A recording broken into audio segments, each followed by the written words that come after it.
Hello, so we already made our pate choux, the batter, the dough. That is set aside for a few minutes while I got my sheet tray, piping bag. Sometimes when students are just learning how to do these, we'll let them use an ice cream scoop. If we have a lot for like a catering event, sometimes if we're doing cream puffs, we'll just scoop them out. But today I'm going to show you how to do both, piping them out. So, one of our tasks, that is one of our introductory tasks, is filling a piping bag. I've seen students try to take the bag like this, put stuff in. The outside of the bag gets dirty, especially with this, with the fat content of the butter. Once your hand starts to slide, you're not able to pipe them out. So what we're going to do, we roll our bag down. This way we're going to ensure that none of it gets on the bag. Now remember, this is a little bit thicker, so we don't want to fill all of it in there at once, because what will happen is this is heavier. It's much heavier than icing. So if you try to do it, actually it doesn't make the whole ton, so I'm going to put most of it in at once. Then I'll get a rubber spatula and finish out. So the purpose of this is showing you the technique of doing these. So when I'm doing it, now you would unroll your bag.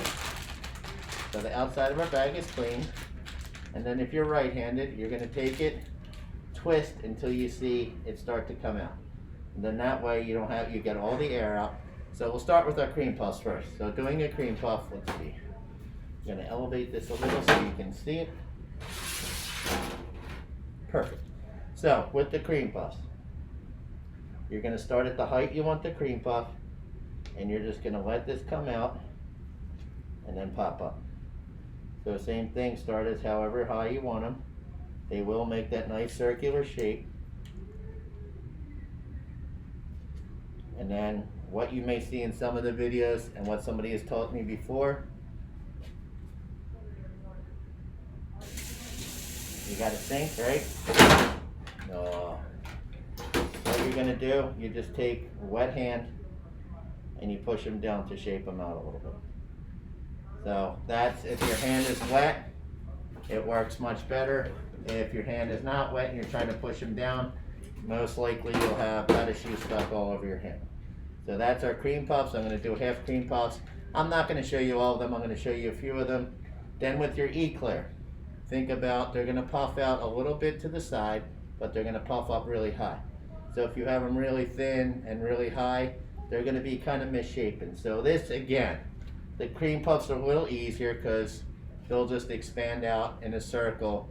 With the eclairs, they're going to expand out sideways plus up. So if you don't have a good proportion, you may have these tall, skinny looking eclairs. So this is something that you kind of have to work with.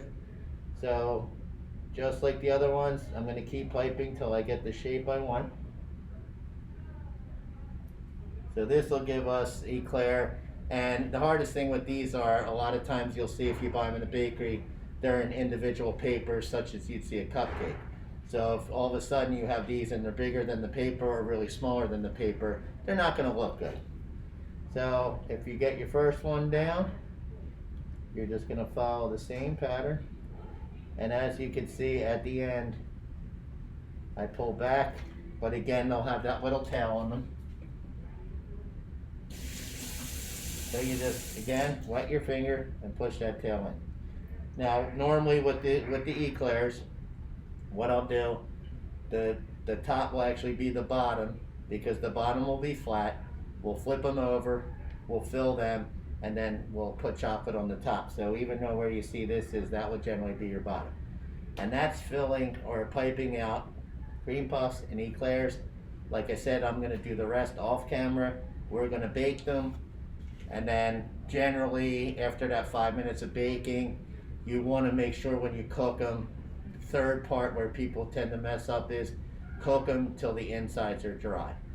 So if you're starting on that 400 at home and you turn it down to 350 and you pull them out and there's still moisture inside, they'll sink, just like open up the door. So you will see they'll get that in some color when they puff up that first 5 minutes, but after that they're really not going to get color. What it's tending to do is just drying out the inside.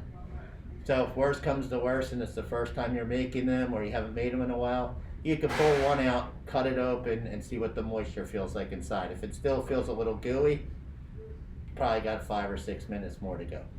And that's our Pate choux. I will show you either on this video or another one filling and finish them. But this is like I said, you could do a multitude of things with these.